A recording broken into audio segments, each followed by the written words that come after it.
Oi gente, como eu falei no vídeo anterior, eu vou mostrar como fazer vitamina de morango. Eu não vou ensinar especificadamente, porque minha máquina tá muito ruim e ela tá cortando o vídeo, parando. Por exemplo, eu fico assim, ó.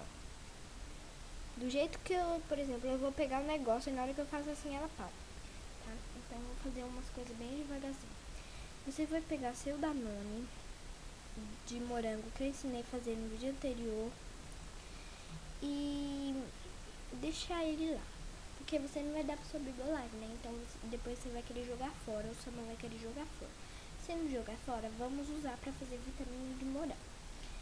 Quem não viu, vão ter que voltar no vídeo anterior, tá bom? Porque senão não vai aprender nada. Vocês vão riscar, tá? Com a canetinha. Se ele ficou dessa cor, vocês não precisam riscar com a canetinha. Mas se vocês quiserem pra ficar mais forte, porque vocês vão ter que botar água, pode ficar até fraco. Você risca.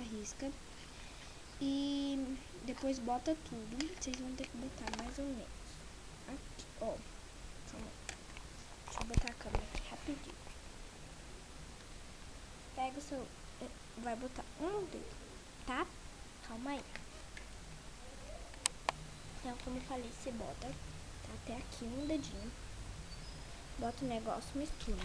Vocês vão botar água até o tanto que você quiser. Por exemplo, você quer a sua mamadeira cheia, você vai encher ela todinha de água, tá bom? E se você ver que ela ficou muito, mas muito mesmo, muito líquido, e você quiser um pouco mais grosso, bota crema, tá bom?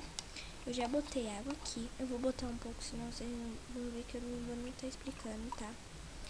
Eu já botei mesmo água, por isso que tá bem líquido assim, ele tá rosinha. Mas aqui é vitamina de morango, tá bom? Por isso que tá forte. Não dá pra me riscar num potinho pra vocês também, porque eu já risquei. Deixa eu ver se aqui tá assim. Não dá. Então, é assim que vai ficar a sua vitamina de morango. Vou pôr no outro pote pra vocês verem. Num pote amarelo. Fazer rápido o vídeo, porque senão vai dar tudo errado. É assim que vai ficar, tá bom? Você bota no seu recipiente. Talvez eu não vou jogar isso fora, eu vou guardar na garrafa ali pra me dar para minhas filhas, eu não sei, tá bom? Então, até o próximo vídeo, me desculpem, foi minha câmera que fez eu fazer isso, porque senão eu ia te mostrar passo a passo. Mas é só fazer isso, muito fácil. Então até o próximo vídeo. E só lembrando que o próximo vídeo será de fazer chá, tá bom? Então até o próximo vídeo.